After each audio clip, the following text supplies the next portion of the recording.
স্বাগত। আজকে বাংলাদেশে আপনাদের সঙ্গে আছি আমি জাহিদ হোসেন। কালো টাকা আর আলোতে আসছে না, আইনের ভাগ বেশি থাকায় তার প্রধান ঠিকানা সুইস ব্যাংক সহ অন্যান্য দেশের ব্যাংকে। একই কারণে মালয়েশিয়ায় দ্বিতীয় দেশ হিসেবেও প্রকল্পে বাংলাদেশের সর্বোচ্চ বিনিয়োগকারীরা যাচ্ছেন। কানাডায় আমাদের বেগমপাড়া অঞ্চল বেশি অর্থেরই অন্যরকম সংস্থান বলে অভিযোগ। যুক্তরাষ্ট্র, হংকং, সিঙ্গাপুর বিভিন্ন ব্যাংকেও মিলে বাংলাদেশিদের টাকার খোঁজ। দেশের টাকা দেশে ফিরিয়ে আনার জন্য দরকার সরকারের জোরালো পদক্ষেপ, এমনটাই মনে করছেন অর্থনীতিবিদরা। এসব নিয়ে আজকের আলোচনা পরিযায়ী টাকা।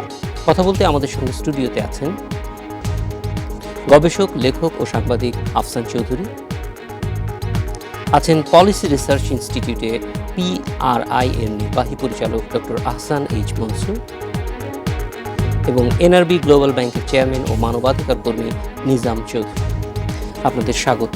আমরা প্রথমেই আফসান চৌধুরীর কাছে জানতে চাইব যে এই যে টাকা দেশ থেকে চলে যায় অন্য দেশে আশ্রয় নেয়, এই কথাটি আমরা অনেক দিন যাবৎ শুনে আসছি। এটা বলা যায় যে অনেক পুরনো একটি কথা, কিন্তু এগুলি এখনো পর্যন্তও কিন্তু একটা শোনা কথার মতো। যদিও আমরা খুব অল্প কয়েক বছর যাবৎ জানতে পারছি সুইস ব্যাংক, তাদের কেন্দ্রীয় ব্যাংক যেটা সুইস ন্যাশনাল ব্যাংক, তারা একটা তথ্যপত্র দেয় যে বাংলাদেশি ন্যাশনাল হিসেবে কতজনের টাকা সেখানে রক্ষিত আছে।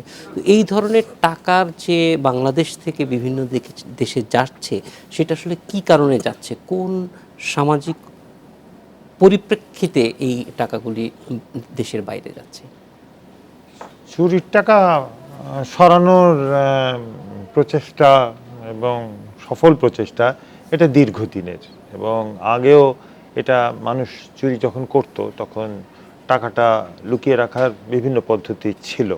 পশ্চিমেও টাকাটা চুরি হয়েছে। নাসিরের যেসব চুরি ছিল সেই চুরি তো এখনও সুইস ব্যাংকের বিভিন্ন ভল্ট থেকেও তাদের জিনিসপত্র পাওয়া যাচ্ছে, টাকা পাওয়া যাচ্ছে। তো এটার দীর্ঘদিনের ইতিহাস। যখন পশ্চিমে বিশেষ করে আইন প্রয়োগকারী সংস্থারা সবল হয়েছে, তারা এটাই চাপ এসছে, এবং গত 10-15 বছরে এটা পশ্চিমে অনেকটা কমেছে বা কমার দিকে। কারণ যেহেতু এটা অনেকটা টেররিস্ট ফান্ডিংকে করার জন্যে সারা বিশ্বের যে এই যে জাল, এটার দিকে তারা তাকাতে বাধ্য হয়েছে। তারা হয়তো তারাও একটু ছাড় দিত। তো আমাদের দেশে যেহেতু মোটামুটি যারা ক্ষমতাবান, সে দলেরই হোক, যে অবস্থারই হোক, তারা ক্ষমতাবান এবং চোর দুটোই একই সাথে, সেই কারণে আমাদের দেশ থেকে বিদেশে টাকা পাঠানোটা অনেক সোজা। এবং আমাদের দেশের যদি সুইস ব্যাংক বলেন, আপনি সুইস ব্যাংকে হয়তো 3200 কোটি টাকার কথা বলেছে, অন্য সকল ব্যাংকেও যদি আপনি ধরেন তাহলে এটা আপনি পাবেন। আমি নিজে যেহেতু কানাডায় থাকতাম, আমি দেখতাম যে কানাডায় প্রচুর মানুষ বিশাল কয়েক মিলিয়ন ডলার দিয়ে বাড়ি কিনছে, এবং ওদেরকে জিজ্ঞেস করলে ওরা বলবে যে তারা ইনভেস্টর ভিসা। তো কানাডিয়ান সরকারও চোখ তুলে তাকায় না যে ইনভেস্টর ভিসা হারামের টাকায় না হালালের টাকায়, সেটা তো তাদের বিষয় না, কিন্তু টাকাটা বিভিন্নভাবে চলে গেছে। তো আপনি যদি বলেন যে আমাদের সরকার, অর্থনীতিবিদরা যদি বলেন যে আমাদের সরকার উদ্যোগ নিলে এটা কমবে, আমি বলবো আমাদের সরকার কোনোদিনই উদ্যোগ নেবে না। আমাদের সরকারের উদ্যোগ নেওয়ার কোনো আগ্রহ নেই। যে এই দেশে চুরির টাকা হালাল করার পদ্ধতি আছে এবং বাজেটের পর বাজেটে আসে, এবং সেটা এইভাবে আসে না যে এটা আমাদের দেশে অর্থনীতিতে কি ক্ষতি করছে। বলা হচ্ছে যে চুরির টাকা অর্থনীতিতে এলে বিনিয়োগ হবে। তো আপনি যদি চুরির টাকা অর্থনীতিতে বিনিয়োগের প্রক্রিয়াটাকে প্রতিষ্ঠা করে ফেলেন আপনার অর্থনৈতিক অর্থায়নের অংশ হিসেবে, সমস্যাটা যেটা দেখা যায়, তাহলে আপনি চোরকেই প্রশ্রয় দেন। তাহলে আর দুর্নীতিকে আপনি বলতে পারেন না যে আপনি দুর্নীতির বিরোধী। আর যেহেতু আমি দুর্নীতির ওপরে গবেষণা সঙ্গে জড়িত, আমরা দেখতে পাই যে দুর্নীতি দমন কমিশন মোটামুটি চোর যাতে না ধরা পড়ে বা তাদেরকে এতই অথর্ব করে রাখা হয় যে তারা ধরতে পারে না, এটা সব কিছুই জড়িত হলো যে আমাদের দেশে অসৎ উপায়ে আয় করলেও এর কোনো বাধা বিপত্তি নাই। তো সেই ক্ষেত্রে সেই পরিপ্রেক্ষিতেই চুরির টাকাটা যায়। কারণ এখানে সবসময় ভয় থাকে এটা কোন দেশ কোন সময় কি ঝামেলা হবে, ওইটা দেশটা নিরাপদ। আর ওই দেশে আপনার টাকা কোথায় আছে খুঁজতে যাচ্ছে না। সুইজারল্যান্ডেও এখনও ওরা তো বাংলাদেশে যারা টাকা আছে তাদেরকে ধরে জিজ্ঞাসা করেনি যে এটা কোত্থেকে পেয়েছো তুমি, তারা একটা লিখে দেয় যে আমরা ধরে নিচ্ছি তুমি এটা ট্যাক্স দিয়েছো, কিন্তু যে ট্যাক্স দিয়েছে কি দেয়নি সেটার তো খোঁজ তো আর করে না। এই পরিপ্রেক্ষিতে তো চুরির টাকা যাবেই। আহসান এইচ মনসুর, আপনার কাছে জানতে চাইব, এই যে টাকাটি যাচ্ছে এবং টাকা আমাদের দেশে যেটা আফসান ভাই বলল যে এটা মূলতই হয়তো চুরির টাকা, এই টাকাটি যেই ডেস্টিনেশনে যাচ্ছে সেইগুলি তো আমাদের ধারণা অনুযায়ী যথেষ্ট বলা যায় ট্রান্সপারেন্ট কান্ট্রিজ, হ্যাঁ, তো সেইখানে এই টাকাটা আসলে যাচ্ছে কিভাবে, এটার রুটটা কি? রুট কিন্তু অনেকভাবেই হয় এবং কিছু ফর্মাল চ্যানেলে হয়, কিছু ইনফর্মাল চ্যানেলে হয়। ফর্মাল চ্যানেল হচ্ছে যেমন আমি এক্সপোর্টকে আমি আন্ডার ইনভয়েস করলাম, আমি পাঠালাম $200 মিলিয়ন জিনিস, আমি লিখলাম $100 মিলিয়ন। $100 মিলিয়ন কিন্তু আমি ওখানে সরিয়ে ফেললাম অ্যাজ এক্সপোর্টার বা গ্রুপ অফ এক্সপোর্টার্স। সে টাকাটা কিন্তু হালাল হয়ে গেল, ব্যাংকিং সিস্টেমের মধ্যে দিয়ে ট্রান্সফার হয়ে গেল এবং তারা ওখানে দেখাবে যেটা আমি এক্সপোর্ট করেছি, এটা আমার টাকা এবং এটা আমি ওখান থেকে বাঁচিয়ে আমি আমেরিকাতে বিনিয়োগ করব। এখানে আর টেরোরিজমের কোনো গন্ধও আসতো না, কোনো কিছু যায় না মার্কিন। কিন্তু ওখানে যারা এক্সপোর্টটা, ওইখানকার যারা ইম্পোর্টার, তাদের তো সহযোগিতা প্রয়োজন হয়। অবশ্যই তারা শুধু বলবে যে ঠিক আছে আমার টাকাটা তুমি এখানে বাংলাদেশে 100 পাঠিয়ে দাও আর 100 তুমি আমার এই ব্যাংক অ্যাকাউন্টগুলোতে জমা করে দাও, তারা করে দিবে। আইনগত কোনো বাধা তাদের নাই, কারণ তাদের তো ক্যাপিটাল অ্যাকাউন্ট ফ্রি, তাদের তো কোনো রেস্ট্রিকশন নেই। তাদের অনলি রেস্ট্রিকশন হচ্ছে যেটা you have to know the person তো আমি চিনি, সে বিজনেসম্যান, সে রপ্তানি করে আমার এখানে, অসুবিধাটা কোথায়? কোনো অসুবিধা নেই। আমদানিকারক একই জিনিস হচ্ছে, আমি হংকং থেকে আমদানি করছি বা সিঙ্গাপুর থেকে আমদানি করছি, আমি বললাম যে আমি ক্যাপিটাল মেশিনারি আমদানি করছি, আমি বললাম যে আমি ধান চাল বা ভোজ্য তেল আমদানি করছি, এখানে কোনো ট্যাক্স নেই। ফলে যেটা হচ্ছে কম ট্যাক্সের জিনিস আমদানি করবে তারা, তারা কিন্তু রেফ্রিজারেটর বা মোটর গাড়ি আমদানি করবে না, কারণ ওখানে দিলে পরে গলা কাটা যাবে ট্যাক্সে। কম ট্যাক্সের জিনিস দিয়ে তারা ওখানে 3% বা 1% ট্যাক্স বাংলাদেশ সরকারকে বুঝিয়ে দিল, কিন্তু 100 টাকার জিনিস আমদানি করতে যেয়ে 50 টাকা নিয়ে আসলো জিনিস, আর বাকি 50 টাকা সিঙ্গাপুর, হংকং বা মার্কিন যুক্তরাষ্ট্র বা লন্ডনে তারা জমা করে ফেললো। এটাও কিন্তু পারফেক্টলি হালাল। কোনো এখানে কোনো আইনগতভাবে বিদেশিদের চোখে এখানে কোনো টেরোরিজম নাই, এখানে সে আর্নড ইনকাম, সে তার টাকাতে তাকে দেওয়া হয়েছে, সে রেখে দিয়েছে। আর এটা তো হলো বিজনেসম্যানরা করে এটা। আর যারা করাপশন হয় বড় বড়োভাবে, এই যে রাশিয়ার সাথে একটা ডিল হলো, অস্ত্র ডিল, অমুকের সাথে একটা বড় ডিল হলো, বা চীনের সাথে একটা বড় ডিল হলো, এখানে হয়তো বলা আছে যে 15% 20% আমাকে বা আমাদেরকে দিয়ে দিবে। তারা ওইখানে ওই কোম্পানি থেকে সুন্দরভাবে কোন কোন অ্যাকাউন্টে দিতে হবে বলে দেওয়া হয়, তারা সেই অ্যাকাউন্টে ওইটা দিয়ে দেওয়া হয় যে কমিশন। এটা কমিশন হয়ে গেল। আমাদের রাজনীতিবিদরা এটা বা কিছু কিছু উচ্চ সরকারি কর্মচারী এটা রেগুলার করে থাকে এবং এটা আবার হালাল হয়ে গেল তখন তাদের কাছে, কারণ কমিশন অমুক কোম্পানি দিয়েছে অমুকের নামে এবং সেই ব্যক্তিও ভালো মানুষ, এটাও ভালো মানুষ, তাদের কাছে তো ক্রিমিনাল কোনো অফেন্স নাই, so they are legitimate. Third যেটা হচ্ছে যে আমাদের ছোটোখাটো লোকেরা, যেমন প্রচণ্ডভাবে আমাদের বাংলাদেশের কিন্তু এখন ঢাকাতে ফ্যামিলি আছে অনেক সংখ্যক যাদের ছেলেমেয়েরা বাইরে, এখানে বাবা মা বুড়ো বুড়ি, তাদের সম্পত্তিটা কী হবে? যখন মারা গেল বা তার আগেই বিল্ডারকে যখন দিল 10টা 20টা ফ্ল্যাট পেয়ে গেলে এখন করবেটা কি? তারা টাকাটা তো নিয়ে যেতে হবে, তারা তো এখানে থাকে না, এখানে থাকবেও না, তারা তো এনআরবি।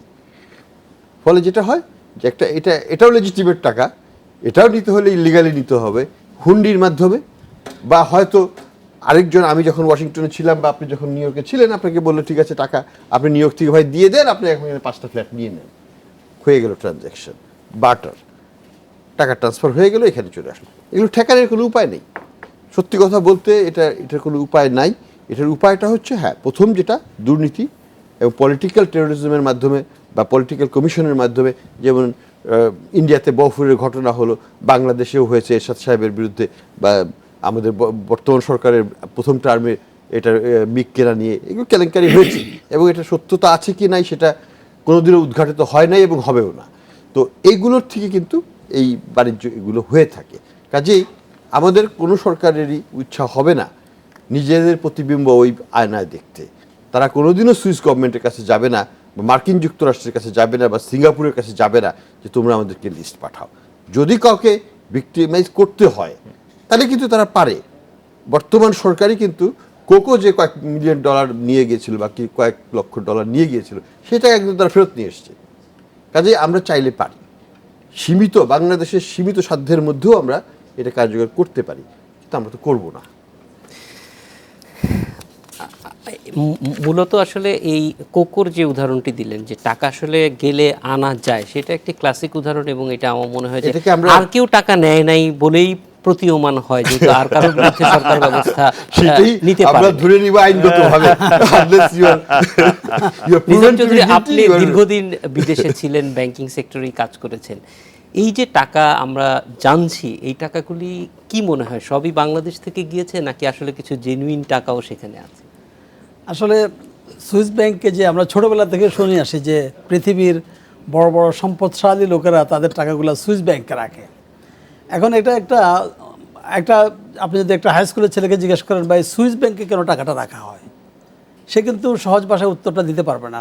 সারা পৃথিবীতে কিন্তু ব্যাংক আছে, আমেরিকায় আছে ব্যাংক, ইংল্যান্ডে আছে, সব জায়গায় না রেখে সুইস ব্যাংকে কেন রাখতে হবে?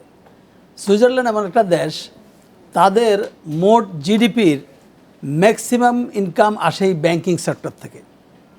ওই দেশে 283টা ব্যাংক আছে। দেখেন আমাদের দেশে 170 মিলিয়ন পিপল, মাত্র টোটাল ব্যাংক হচ্ছে 57টা। এর মধ্যে অনেকে বলে যে না অতিরিক্ত ব্যাংক হয়ে গেছে, যদিও আমাদের জনসংখ্যার 40% এখনও আনব্যাংক অবস্থা রয়ে গেছে। আর অথচ ওই দেশটা হচ্ছে মাত্র 15,000 বর্গমাইলের একটা দেশ, জনসংখ্যা হচ্ছে মাত্র 8 মিলিয়ন। তাহলে সেখানে 283টি ব্যাংক কেন দরকার, এবং কেন 93টি ফরেন ওন ব্যাংক দরকার? বিদেশি মালিকানায় 93টি ব্যাংক আছে পৃথিবীর বিভিন্ন দেশের। সেই দেশে বর্তমানে যেটা কমে আসছে 2014 সালে $1.32 ট্রিলিয়ন ডিপোজিট আছে। সেই তুলনায় আমরা বাংলাদেশের কথা বলছি, এখন 3,236 কোটি টাকার মতো একটা খবর কি পত্রিকায় উঠেছে। আমি ওদের ওয়েবসাইটও আজকে দেখলাম, আপনারা যখন আমাকে ডাকলেন আমি একটু ঘাটাঘাটি করলাম। তো একটা জিনিস আমি দেখলাম, সে তুলনায় এটা তো পিনাটস, এটা কিছুই না। আর যেমন ভারতের কথা কিছুক্ষণ আগে ভাইজান বললেন, ভারত ইতিমধ্যে একটা স্পেশাল ইনভেস্টিগেশন কমিটি করে দিয়েছে, ইয়াকে দিয়ে এমবি শাহকে দিয়েছে, one of the chief justice ছিলেন আগে। ওরা অলরেডি 14,000 রুপিজের একটা সন্ধান পেয়ে গেছে, 14,000 crore রুপিস। তাহলে এটা বিশাল। আপনি যদি এটাকে করেন, ডলারে করেন অথবা টাকায় করেন, তাহলে কি পরিমাণ, এটার কোনো শেষ নেই। আর আপনি যেটা বলছিলেন প্রায় পদ্মা সেতু নির্মাণ খরচের সমান। খরচের সমান। খুবই কম তাহলে। আপনি একটা প্রশ্ন করেছেন আমাকে যে এই টাকাটা কি সবগুলোই কি খারাপ টাকা না ভালো টাকা? যেমন আমি এখন আপনাকে একটা উদাহরণ দিতে পারি। সারা বিশ্বে এখন আমাদের 1 কোটি প্রবাসী বাঙালিরা আছে। এর মধ্যে সবাই কিন্তু আমেরিকা, কানাডা এবং ইংল্যান্ড ছাড়া সবাই কিন্তু সেসব দেশের নাগরিক নয় কিন্তু। এবং আমার জানা মতে অনেকে অনেক বড় বড় ব্যবসা করছে। যেমন আমেরিকাতে অনেক বাঙালি আছেন যাদের ইন্ডাস্ট্রিতে ইয়ারলি টার্নওভার হয় $2 থেকে $300 মিলিয়ন। আমার কয়েকজন ফ্রেন্ডও আছে, আমি পরিচিত। এখন ট্যাক্স ঝামেলা কিন্তু সারা পৃথিবীতেই আছে। আমি ওদের আরেকটা একটা অংশতে বলতেছিলাম, যদি বাংলাদেশের ব্যবসায়ীদের মধ্যে যদি 70% ব্যবসায়ী যদি সঠিকভাবে ট্যাক্স দেয়, আজকে যে আমাদের বাজেটে ঘাটতি আছে এটা মোটেই থাকবে না। এবং বাংলাদেশের ইসলামিক লাইনে একটা কথা বলি, যদি 100% লোক জাকাত দেয় তাহলে এই দেশে আর কোনো অভাব থাকবে না। তো এগুলো তো হলো আমাদের একটা একটা ভাবনার একটা ফসল হতে পারে, কিন্তু আসলে বাস্তবতা তা নয়। তো আপনি যেটা বলতেছিলেন, এই টাকাগুলোর মধ্যে 3,236 কোটি টাকা আমি দেখলাম বাংলাদেশিদের নামে আছে। তো এই বাংলাদেশি সবগুলো যে বাংলাদেশের বাংলাদেশি সেটাও তো হয়তো না। যেমন একজন আমেরিকান যদি সে সিটিজেনশিপ না নিয়ে থাকে, সে একজন গ্রিন কার্ড হোল্ডার, তাকে কিন্তু ওখানে বাংলাদেশি হিসাবে ট্রিট করা হবে যদি সে অ্যাকাউন্ট করে।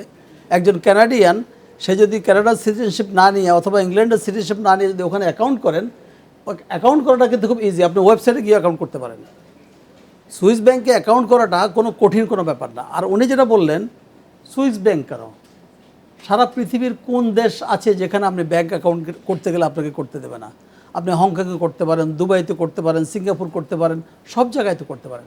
কিন্তু এখন মূল কথা যেটা কিছুক্ষণ আগে আমরা সবাই বলতে চেষ্টা করলাম, যে সরকার চাইবে না। আমি তো দেখলাম গতকালকেই বাংলাদেশ ব্যাংক থেকে ঘোষণা করা হলো ওনারা ইমিডিয়েটলি একটা ইনভেস্টিগেশন করবেন, যে পত্রপত্রিকায় যে নিউজটা উঠছে সুইস ব্যাংকের ব্যাপারে, বাংলাদেশের ব্যাপারে, এটার ব্যাপারে একটা ইনভেস্টিগেশন হবে।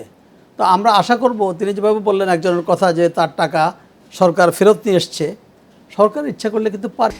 আফসান চৌধুরী, আমরা একটু আপনার কাছে আবার চলে আসব। যেই প্রসঙ্গটি উঠেছে যে এই টাকাগুলি আনতে হলে একটা রাজনৈতিক আসলে সিদ্ধান্ত এবং উইল প্রয়োজন হয়, এটা আসলে কতটুকু সম্ভব এবং সেটা করতে হলে কি কি করণীয় আছে মনে করেন? ফেরত আনার জন্য যে প্রক্রিয়া আছে সেটা পৃথিবীর বিভিন্ন দেশে এটা প্রমাণিত হয়েছে। আপনি যদি সাউথ আমেরিকান ডিকটেটরদের কথা দেখেন, যারা 70-এ ক্ষমতা এসছিল বিভিন্ন জায়গায়, ইনক্লুডিং অগাস্টে পিনোশে, তার টাকাটা কিন্তু আমেরিকান একটা কোম্পানিতে পাওয়া গেছিল $6 মিলিয়ন মতো। সেই টাকাটা কিন্তু ফেরত গেছে। আরও বিভিন্ন যেসব লোক টাকা রেখেছিল তাদের টাকাটা কিন্তু সেসব সরকারকে দেওয়া হয়েছে এবং এটা রক্তর টাকা নামে এটা ফেরত দেওয়া হয়েছে।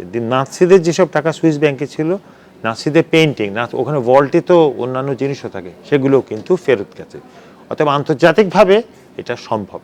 আর বাংলাদেশের ক্ষেত্রে কোকোর যে টাকা ফেরত এসছে সেটাই প্রমাণ করা যায় যে সরকারের ইচ্ছা থাকলে এটাও সম্ভব।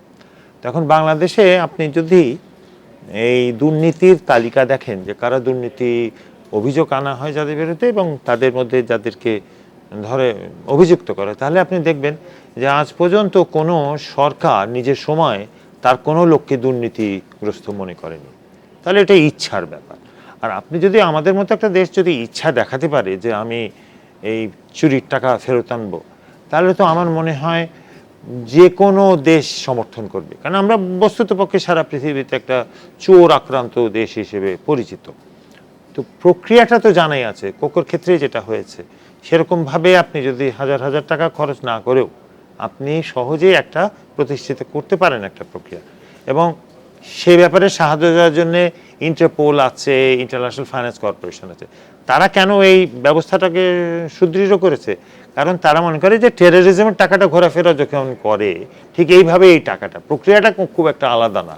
টেরোরিজমের টাকা হাঁটাচলা করা আর চুরির টাকার হাঁটাচলা করা, অতএব সেই প্রক্রিয়ার মাধ্যমেই তারা ধরতে পারবে। আর এই 3200 টাকা পেয়েছেন তারা যে দেশেরই নাগরিক হন না কেন, বাংলাদেশের নামে যদি আছে তার মানে তাদেরকে আইডেন্টিফাই করতে হয়েছে যে আমরা কোনো না কোনো ক্ষেত্রে বাংলাদেশি। সে টাকাটা আনাটা সম্ভব, হয়তো আগামী 5 বছর লাগতে পারবে, কিন্তু উৎসাহ তো দেখাতে হবে। তখন রাজনৈতিক কারণ ছাড়া যদি আমাদের উৎসাহ না হয় চোর ধরার, তাহলে প্রত্যেক সময় সরকারে এই চোরটা থাকবে। আমার মনে হয় এই সংকটটা এখানে, এটা মূলতই রাজনৈতিক সংকট। আহসান এইচ মনসুর, এই যে টাকাগুলি যাচ্ছে এবং আমরা জানি যে সারা পৃথিবীতে সেন্ট্রাল ব্যাংকগুলিরও এক ধরনের কেন্দ্রীয় বিশ্বব্যাপী সংস্থা আছে এবং এই ধরনের অর্থ মনিটর করবার জন্যও সংস্থা আছে। তো তারা কতটুকু বাংলাদেশ থেকে যদি এফোর্ট নেওয়া হয় তাহলে আসলে নেটওয়ার্কিংটা কতটুকু আছে যেটা সত্যিকারের সহযোগিতা পাওয়া যাবে?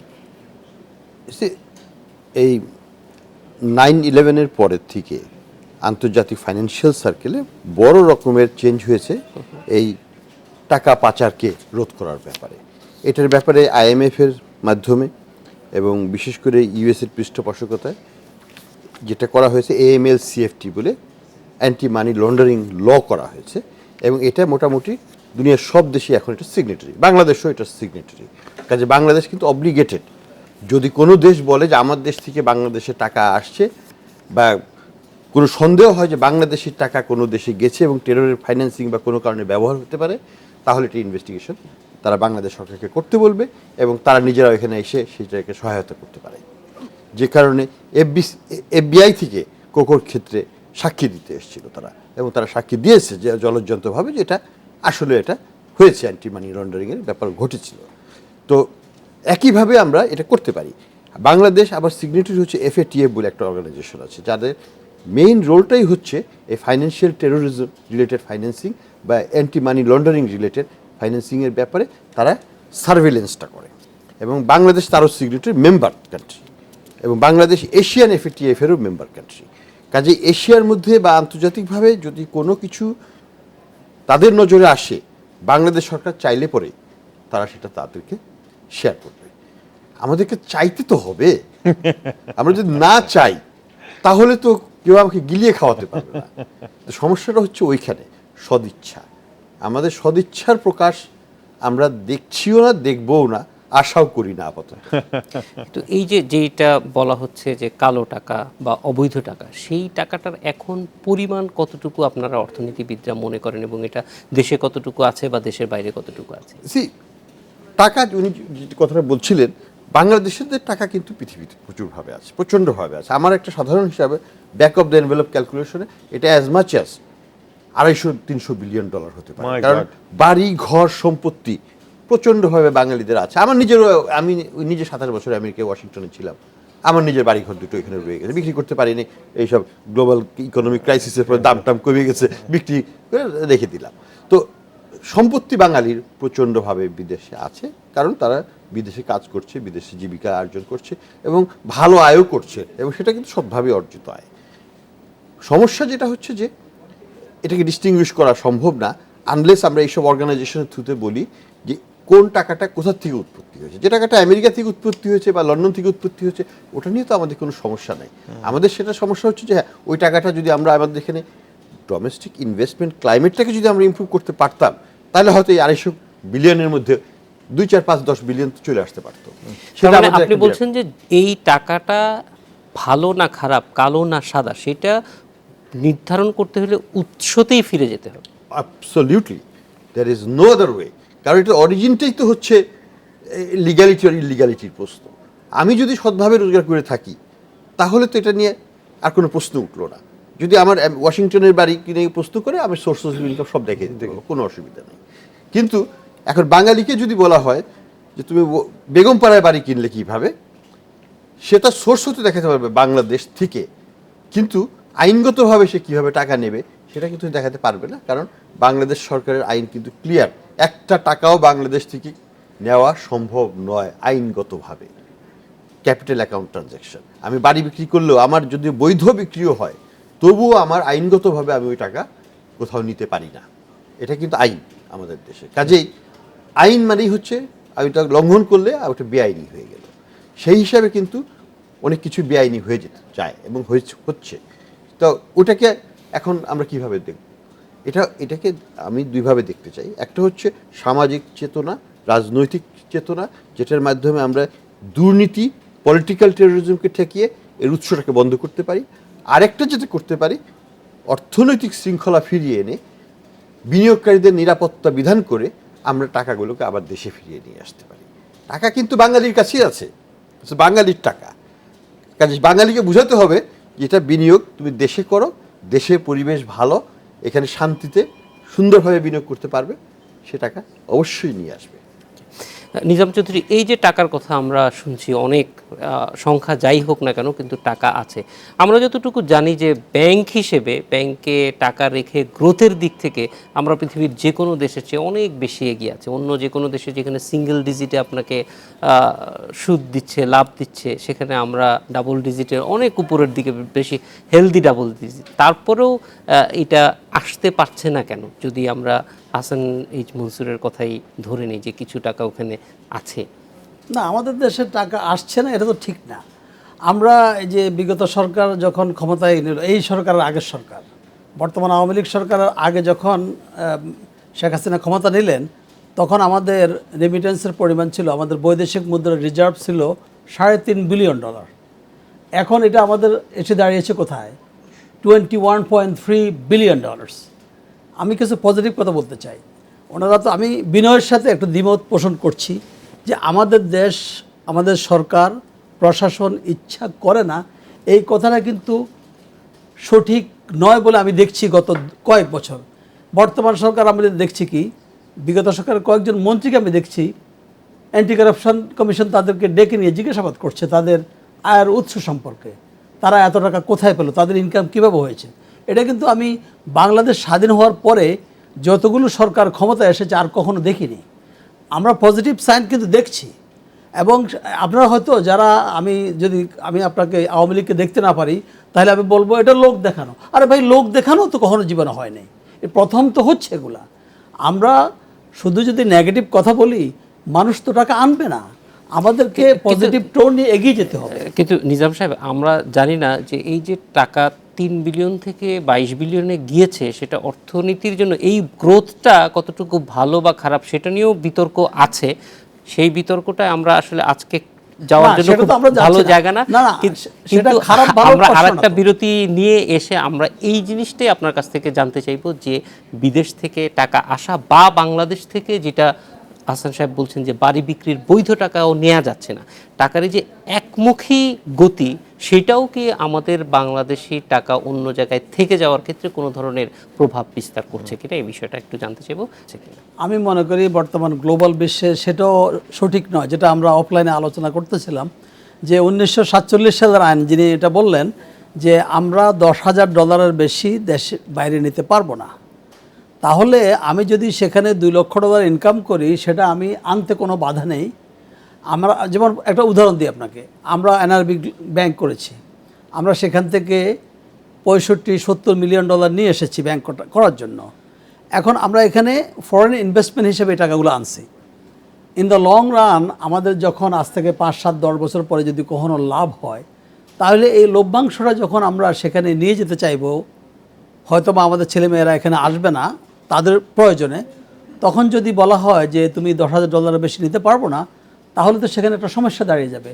তাহলে ফরেন ইনভেস্টমেন্ট আপনাকে অ্যাট্রাক্ট করার জন্য আপনাকে বর্তমান আধুনিক বিশ্বের সাথে তাল মিলিয়ে, বা আমি মনে করি এটা শুধু বাংলাদেশের জন্য নয়, পৃথিবীর বিভিন্ন দেশে এরকম ব্যাপার স্যাপার আছে যে আপনি যখনই টাকাটা দেশের বাইরে নিয়ে যেতে চান, এটা বিরাট একটা বাধা হয়ে দাঁড়ায়। আমি মনে করি এটার একটা রিথিঙ্কিংয়ের ব্যাপার এসে গেছে এই মুহূর্তে। আমরা একটা গ্লোবাল ভিলেজে বসবাস করছি, আমরা কিন্তু শুধু বাংলাদেশে বসবাস করছি না।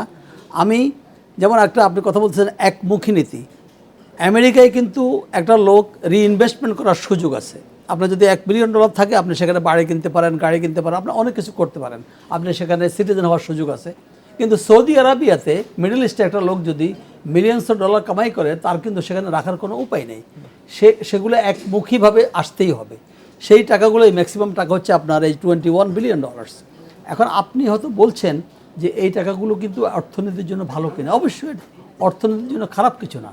যেমন আমরা পদ্মা সেতুর জন্য টাকা পাইনি, বিভিন্ন দেশে বিভিন্ন কারণে আমরা পাইনি, আমরা কিন্তু এখন পদ্মা সেতুর জন্য আমাদের রিজার্ভ থেকে আমরা ব্যবহার করতে পারবো। সেটা কোনো দিক থেকে আমি খারাপ বলে মনে করি না। আমরা নিজের অর্থায়নে পদ্মা সেতু করতে পারবো।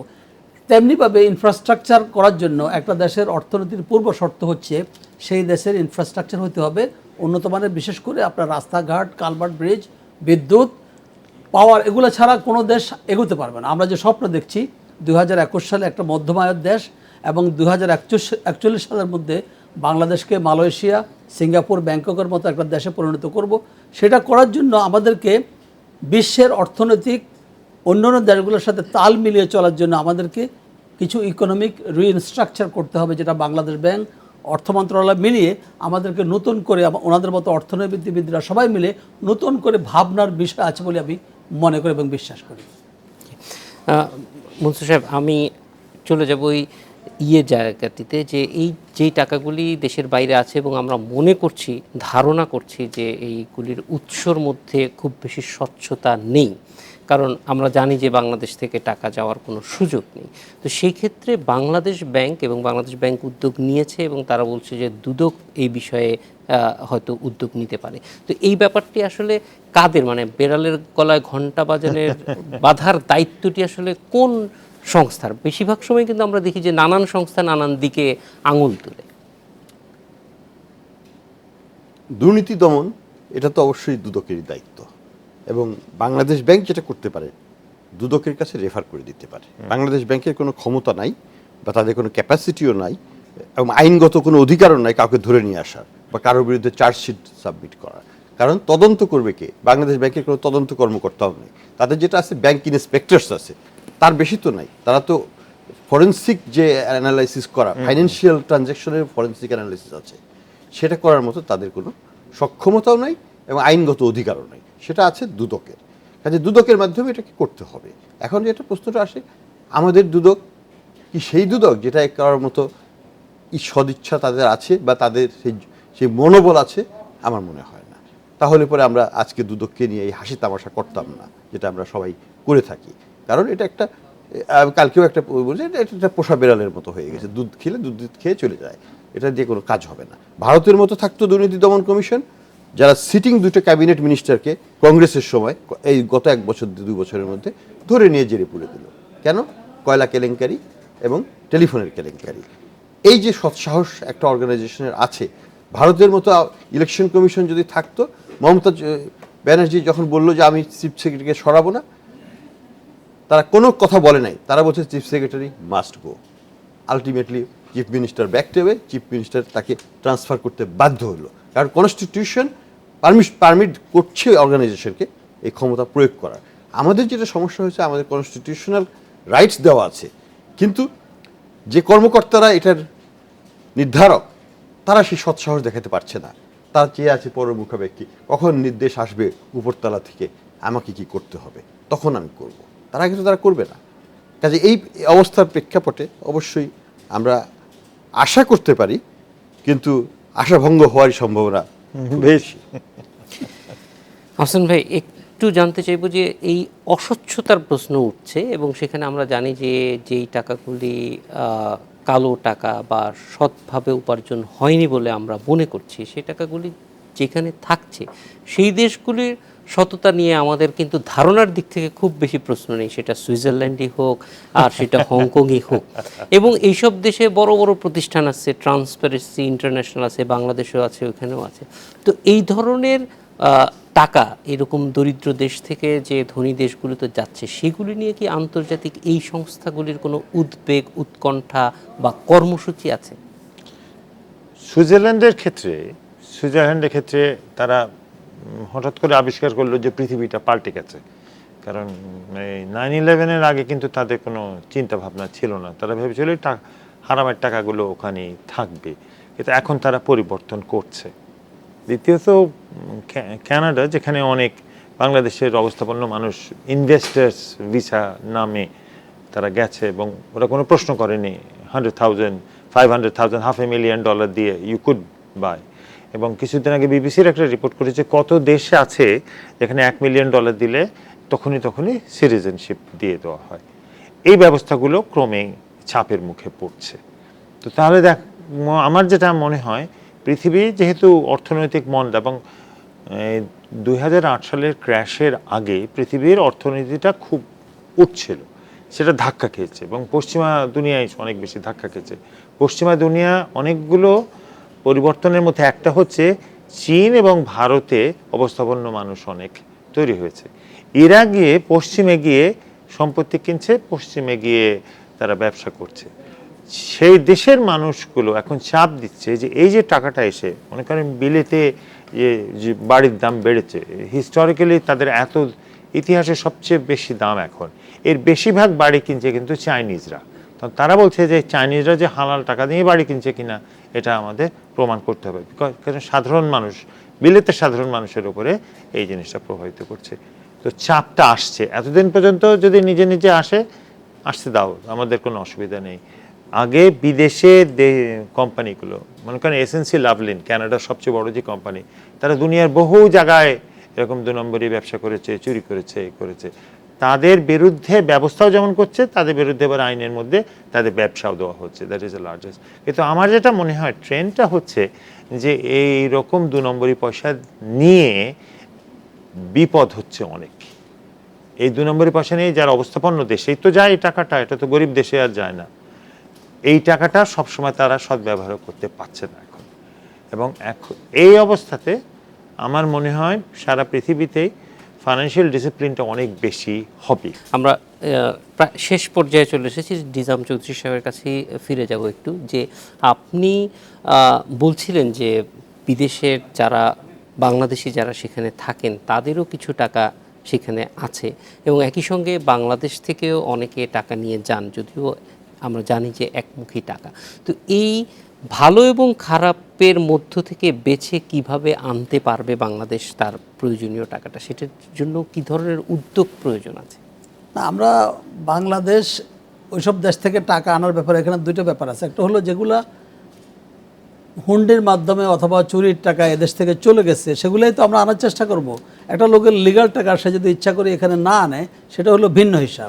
আমরা আজকে আলাপ করছি যে ইদানিংকার খবর যে 3200 কোটি টাকা বা যতগুলো এখান থেকে চলে গেছে।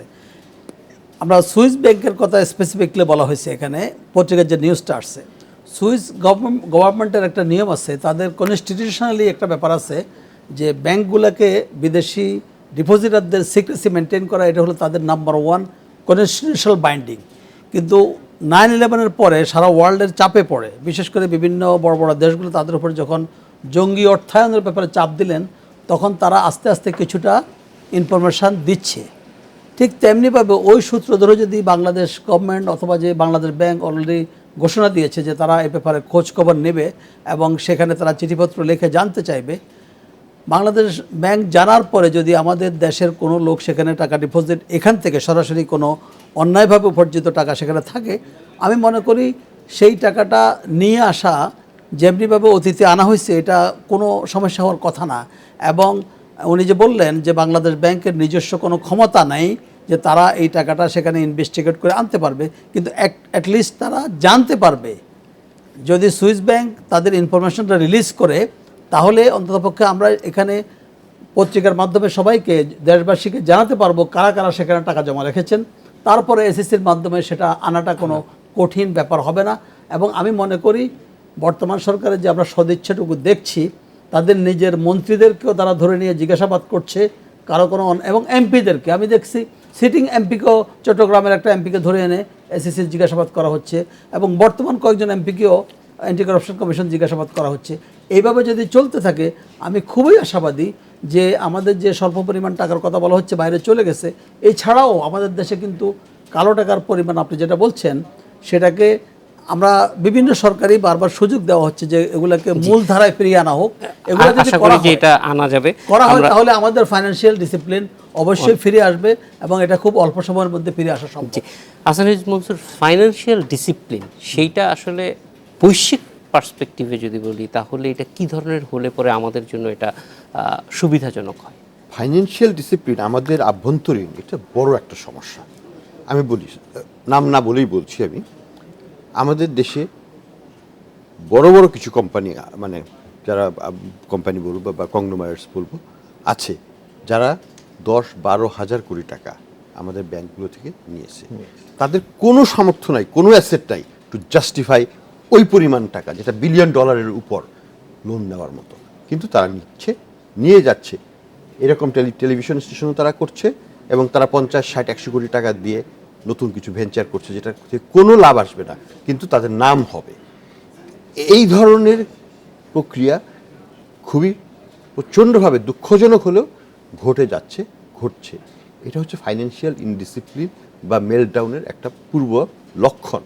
আমি মনে করি যে সরকার যদি এবং আমাদের সেন্ট্রাল ব্যাংক এই বিষয়ে খুব দ্রুত প্রয়োজন না দেয়, চিটাগংয়ে যেটা হয়ে গেল খুব ক্ষুদ্র আকারে হয়েছে, যেখানে বেশ কয়েক হাজার কোটি টাকা প্রাইভেট সেক্টর ব্যাংকগুলো ধরা খেয়ে গেছে।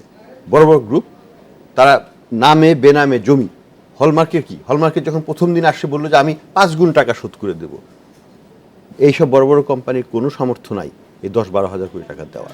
তারা ধার নিয়েই যাচ্ছে এবং ব্যাংকগুলো তাদেরকে দিয়েই যাচ্ছে।